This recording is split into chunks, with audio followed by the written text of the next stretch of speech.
मैं आपके सामने YouTube channel tangent academy BGP की ओर से हूँ और मेरा मकसद आपके साथ कुछ प्रॉब्लम्स को डिस्कस कर लेना है। और ये प्रॉब्लम आपके 11th क्लास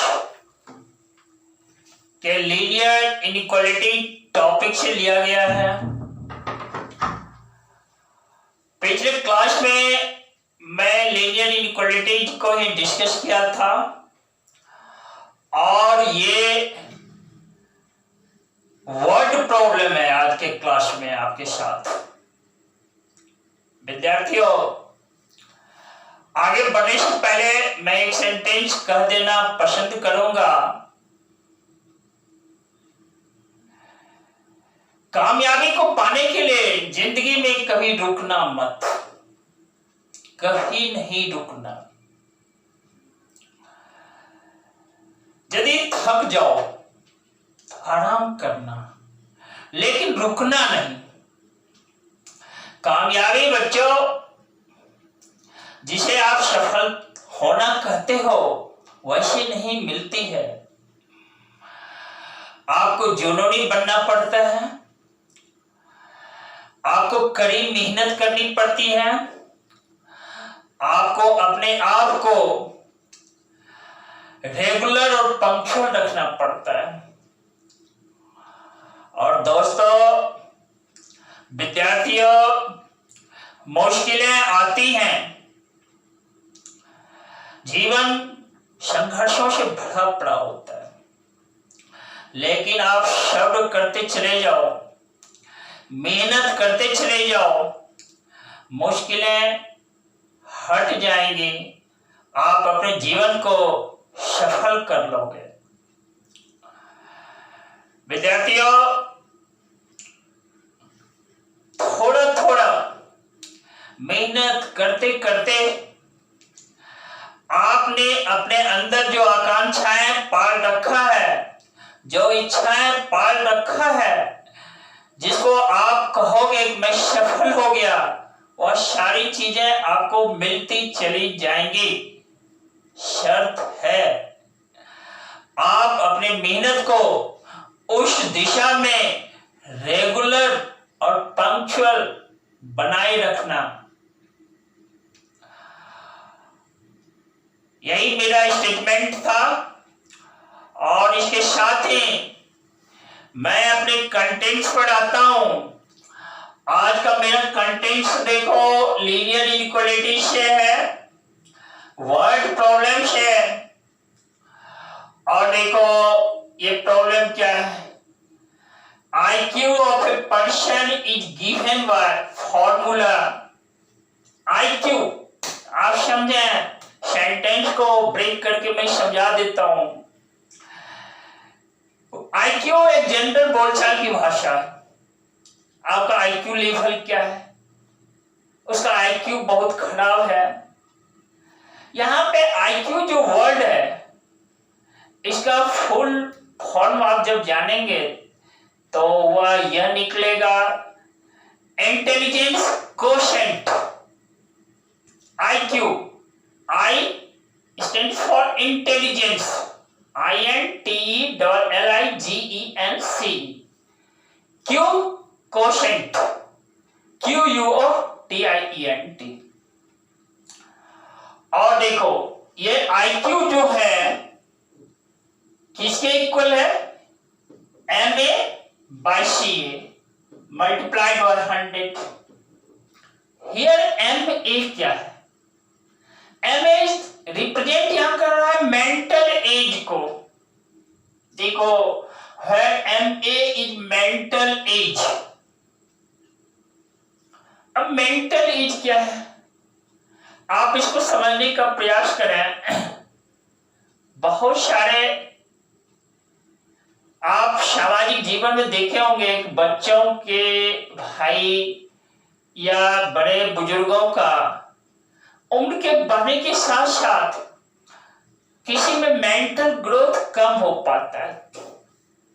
कि कोई बच्चे उम्र से ज्यादा अपने मेंटल ग्रोथ को डेवलप कर लेते हैं, उसमें मेंटल ग्रोथ ज्यादा होता है। तो यहाँ MA जिसका मीनिंग है मेंटल एज, उसका सेंस उसी से है। एंड CA किसको रिप्रेजेंट कर रहा है? Here C stands for chronological. C stands for chronological age.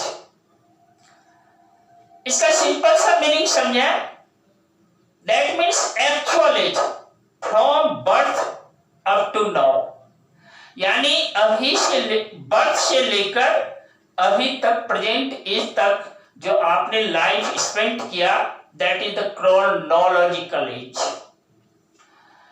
तो यहां पर MA रिप्रेजेंट करता है मेंटल एज को, CA रिप्रेजेंट करता है क्रोनोलॉजिकल एज को, IQ जो है ना इंटेलिजेंस कोशेंट है।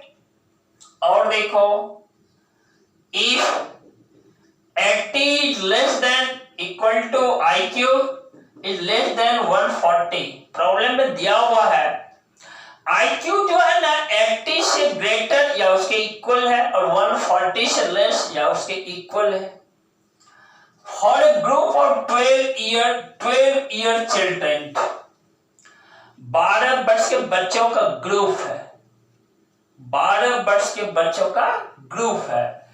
उस ग्रुप के लिए देखो IQ का रेंज जो है ना 80 से ग्रेटर या उसके इक्वल, 140 से लेस या उसके इक्वल है।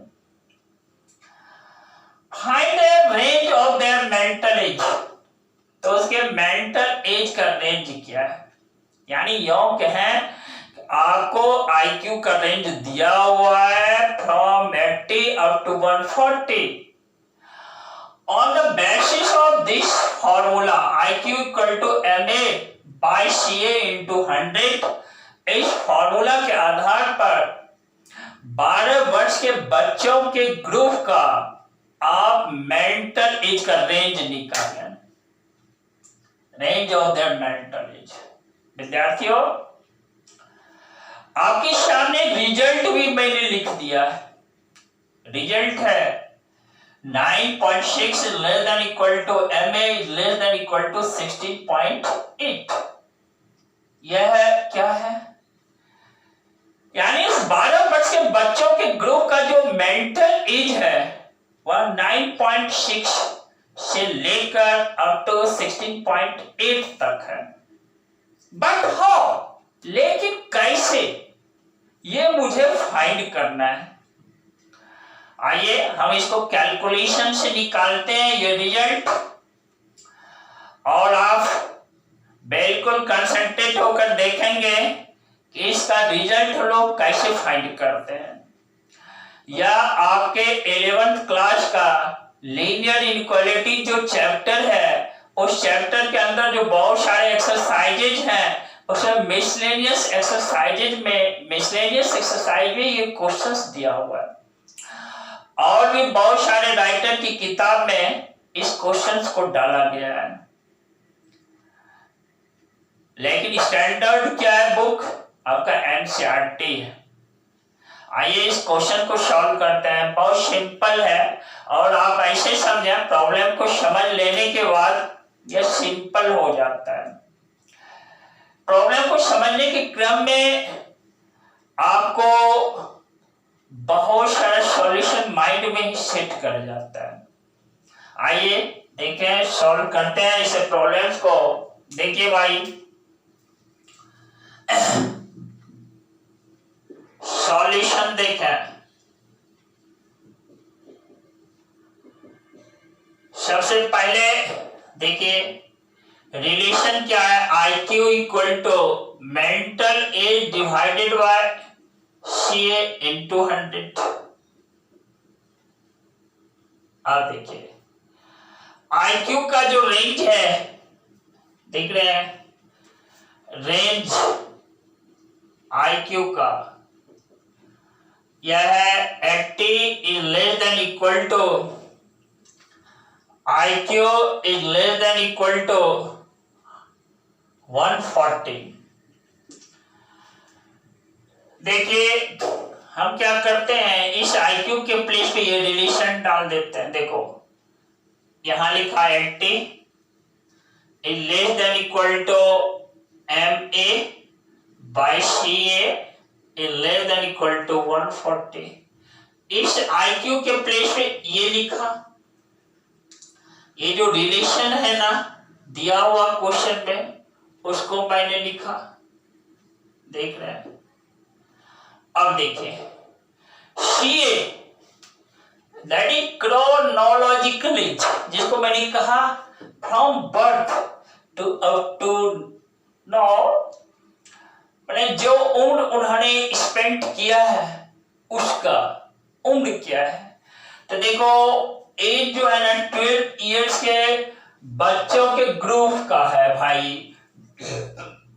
मेंटल एज का रेंज निकालना, तो क्रोनोलॉजिकल एज के प्लेस पर हम क्या डालें 12, CA इक्वल टू 12 है। आप इस इनइक्वालिटी में डालें, देखो 80 is less than equal to MA divided by 12 is less than equal to 140। देखो इसे दो रिलेशन, दो इनइक्वालिटी पैदा होता है, मिलता है। एक क्या देखो 80 is less than equal to MA by 12 है, MA by 12, एक तो ये है। दूसरा क्या है, इसको लेस देन इक्वल टू 140 कर सकते हो। ठीक उसी को मैंने फिर से एक बार लिखा है। अब क्या करो, प्रत्येक को आप 12 से मल्टीप्लाई कर दो। जैसे 12 से मल्टीप्लाई करते हो 80 multiplied by 12 less than equal to MA is less than equal to 140 into 12। देख रहे हो? और इनइक्वालिटी रूल आप जानते हो कि भाई when you multiply each term by 12 inequality sign पर कोई इफेक्ट नहीं होता। 12 से मल्टीप्लाई करने पर ही नहीं, को किसी भी पॉजिटिव नंबर से प्रत्येक टर्म को आप मल्टीप्लाई करते हो ना, तो उसके इनइक्वालिटी साइन पर कोई इफेक्ट नहीं होता है। और आप निगेटिव नंबर से मल्टीप्लाई करते हो या डिवाइड करते हो तो उसका इनइक्वालिटी साइन रिवर्स हो जाता है। तो देखो यहाँ पर मैंने 12 से मल्टीप्लाई किया, no affection of its inequality sign.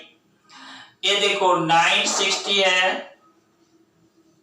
Less than equal to क्या है MA is less than equal to, देखो इसको मल्टीप्लाई करेगा ना तो 1680 है। और हाँ आप देखिए यहां पर 100 जो है, एक मिनट, ये MA by CA है ना, लिखने के क्रम में यहां पर 100 से आपको मल्टीप्लाई भी करना होगा, क्योंकि IQ जो है ना, ये 100 से आपको यहां मल्टीप्लाई भी करना होगा। देखो 100 ये देखो 100 है, तो ये 100 इसके साथ MA into 100 है, यहां लिख देता हूं MA into 100। और यहां पर थोड़ा स्पेस बना लेते हैं, MA into 100 less than equal to, देखो यह क्या हुआ 1680 है, यानी 960 is less than equal to MA into 100, mental age into 100 is less than equal to 1680। देखो मेंटल एज के साथ 100 है, तो हमें मेंटल एज का रेंज निकालना है ना। आप क्या करो, प्रत्येक इनइक्वालिटी को आप क्या करो, डिवाइड कर दो, डिवाइड ईच टर्म by 100। जैसा जैसा ही आप 100 से डिवाइड करते हो 9.6 less than equal to MA less than equal to 16.8। यही मेरा रेंज है। किसका रेंज है दोस्त? मेंटल एज का रेंज है। क्या है? 9.6 से लेकर 16.8 तक है। और दोनों जगह देखो इक्वल साइन भी है, यहां भी इक्वल टू है, यहां भी इक्वल टू है। इसलिए मैं लैंग्वेज क्या बोल रहा हूं? From 9.6 up to 16.8।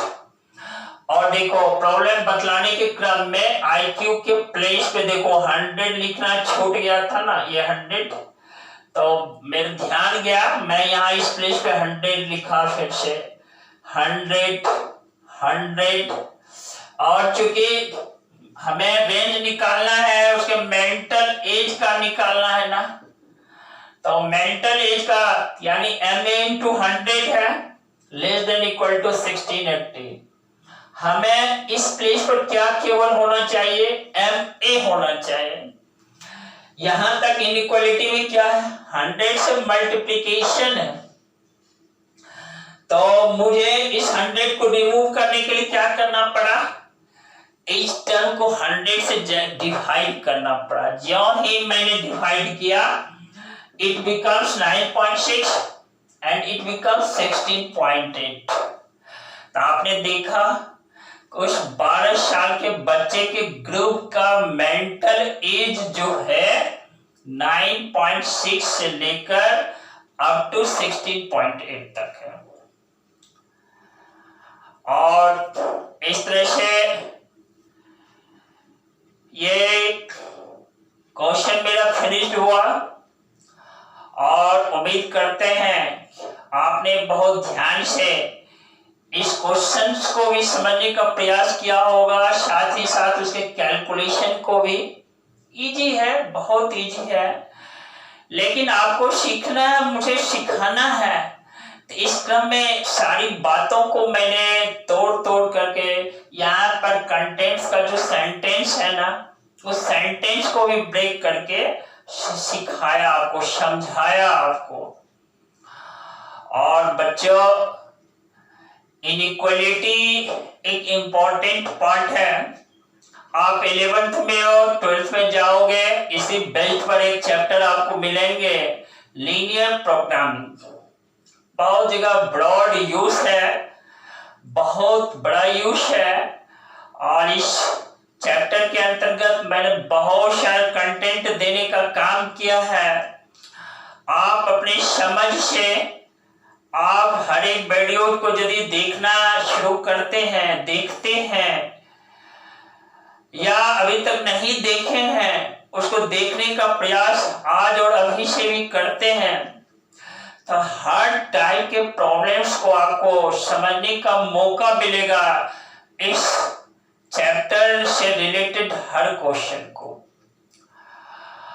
और इसमें मैंने बहुत ही स्थिरता के साथ धीरे धीरे समझाने का प्रयास किया है। आपको ध्यान में रखकर मैंने स्थिरता से समझाने का प्रयास किया है। और आप समझें, ऐसे बहुत सारे प्रॉब्लम्स और बहुत सारे राइटर की किताबों में भरा पड़ा है, और ऐसे प्रॉब्लम्स पर आप फोकस करें, आपका इमेजिनेटिव पावर बढ़ेगा, काल्पनिक शक्ति में आशातीत वृद्धि होती है, और मेंटल कैलकुलेशन सब गजब का आपका होगा। और मैथमेटिक्स का चूंकि यह पार्ट है, मैथमेटिक्स तो बहुत बड़ी चीज होती है, बहुत बड़ी कहने का सेंस। आपको मैथमेटिक्स पे अच्छी पकड़ है तो बहुत सारे सब्जेक्ट को वो क्या होता है, आपको याद रखने में यह मदद करता है। मतलब मैथमेटिक्स, देखो महान साइंटिस्ट बोल गए हैं, mathematics is the queen of science. और arithmetic is the queen of mathematics. Arithmetic means number system से रिलेटेड प्रॉब्लम्स वगैरह, यह क्वीन ऑफ मैथमेटिक्स है। और मैथमेटिक्स साइंस का बेस है दोस्त। प्राय जनरल वे में ऐसे बच्चे जिसकी मैथमेटिक्स पर बहुत पकड़ होती है ना, उसको डाटा वगैरह याद रखने में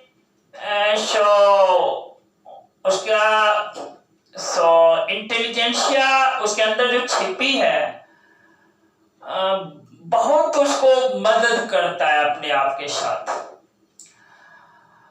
यानी इसका कहने का अर्थ ये है कि ऐसे बच्चों को डाटा वगैरह बहुत समय तक वह अपने साथ रखने में अपने आप को डेवलप किए हुए रहता है।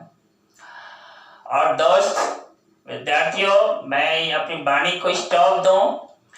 इसको स्टॉप करने से पहले आपको कह देता हूं कि आप यदि नए हो तो इस चैनल को सब्सक्राइब कर देना, रिलेटेड वीडियोज को पाने के लिए बेल आइकन दबाना। साथ ही और क्या करोगे, और अपने साथियों के बीच वीडियो का लिंक शेयर करना और अपने आप को पॉजिटिव बना के रहना। Thanks to you.